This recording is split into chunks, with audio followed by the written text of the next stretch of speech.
Bakunzi ba Dr Shangazi nongeye kubifuriza umugoroba mwiza, ibihe byiza aho muri hose, impande zose z'isi, mwebwe muri hirya no hino ku isi, mbifurije ibihe byiza, mukomeze kugira amahoro y'Imana.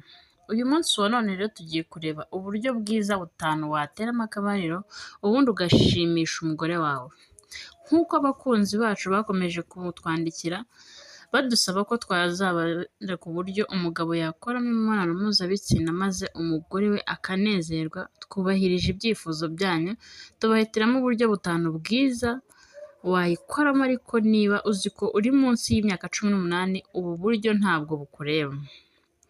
Urebye ahanini ingo zo muri ibi bihe zisigaye zisenywa n'uko umugore yaciye inyuma umugabo we ngo agiye gushaka umukorera imibonano mpuzabitsina akishima, ariko nayo impamvu nabahitiyemo kubazanira bumwe mu buryo ushobora gukoresha mu gihe cyo gukora imibonano mpuzabitsina maze umugore wawe akishima, mbese akanyurwa, kuko birazwi neza ko ingo z'iki gihe zirara zishya bitewe n'uko umugabo atazi gukora imibonano mpuzabitsina maze umugore akaryoherwa, n'ubwo nawe akazajya ahitamo kujya kwishakira abapfubuzi. Bityo ubu buryo ngiye kubabwira nabwo busaba ngo ufite ingufu, oya, ubu ni uburyo bwo buri mugabo wese yakoresha uko yaba angana kose maze umugore akishima.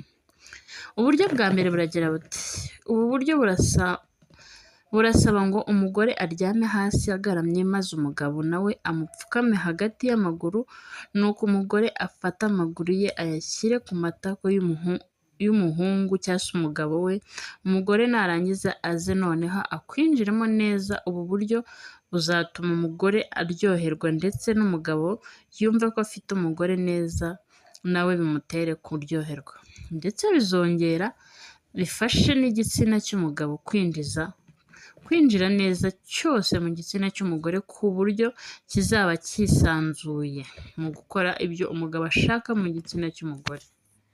Bagabo mwe mwigira ahangaha, mujye muza twigane aha kwa Dr Shangazi, ibibazo n'ibisubizo biba bihari.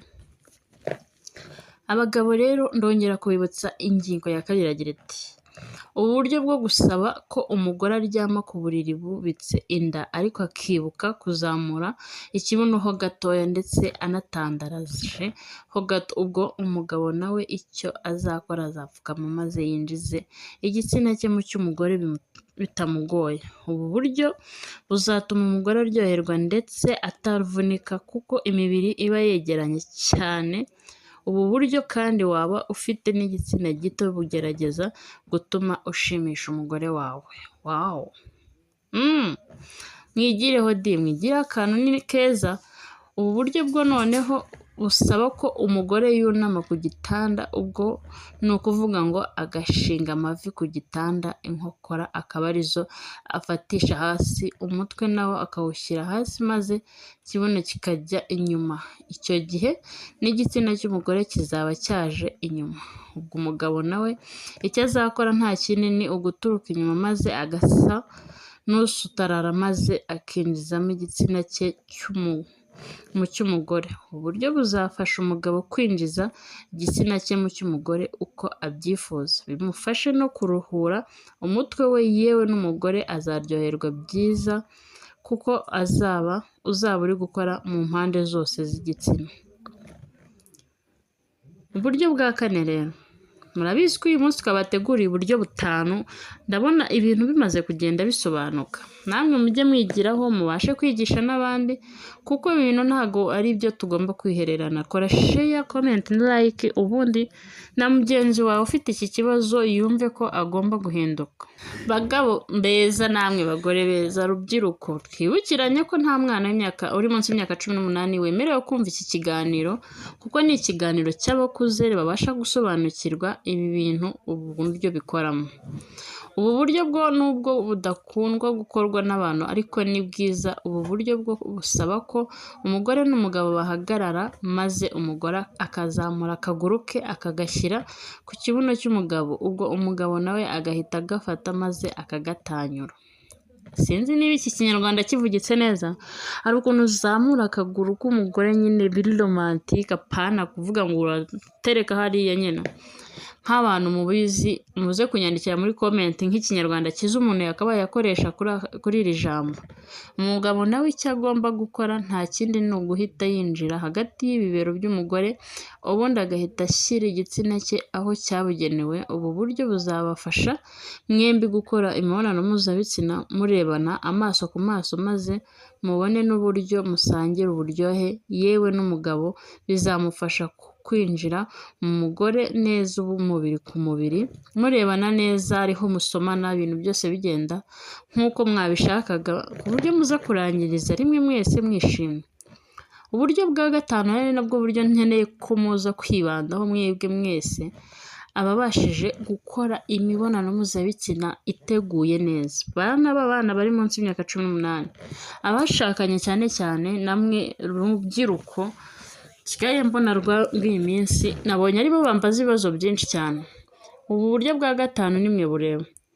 Ubu buryo bwo ni bwiza cyane, busaba ko umugabo aryama agaramye, maze umugore nawe akaza akamupfukama hejuru, maze akinjiza igitsina cy'umugabo muke, ubwo umugabo maze ahagatangira akazi. Umugabo agomba kuzajya akoresha igice cye cyo hasi, ndetse n'umugore azamuka buri uko umugabo amuzamuye, nawe akiyoroshya, ndetse byagera no hagati umugabo akarekera, noneho ibintu byose umugore akaba ari we ubyikorera, ndetse umugore akazajya anyuzamo akanyonga kibuno kugira ngo igitsina cy'umugabo gikore mu mpande zose z'igitsina cy'umugore. Nizere ko mwebwe mwese aho muri mugiye musobanukiwe impamvu ibi biganiro tugenda tubikora.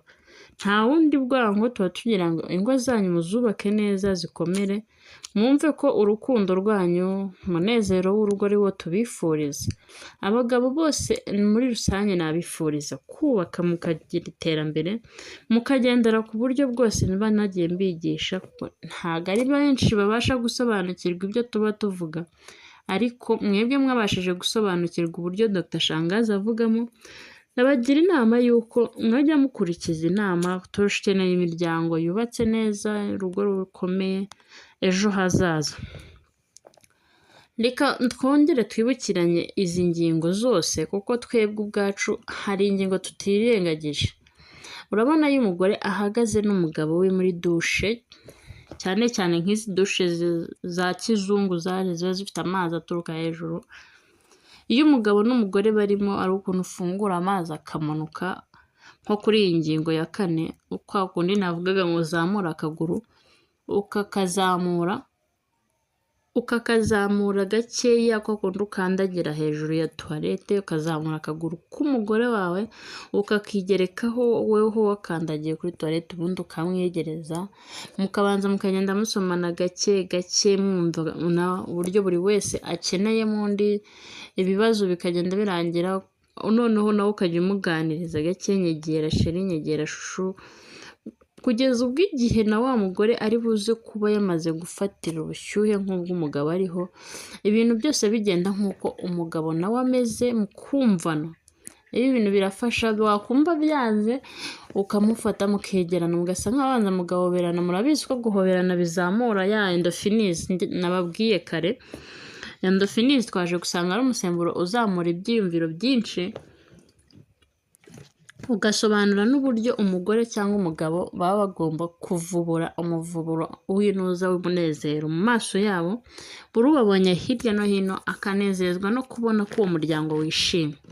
Ntabwo ari benshi rero bakunda kugira umunezero w'uko bamaze gutera akabariro basoje, ku buryo buri wese yabibona, ariko bakeya babasha kubikora muri ya masaha twagiye tuganira, baba bateguranye kwa kundi umugore n'umugabo banza bagategurana, akamukorakora kuri ya mabere twavugaga, amatako, mu ntege, matwi, ahantu hose ko mubizi twagiye tubiganira.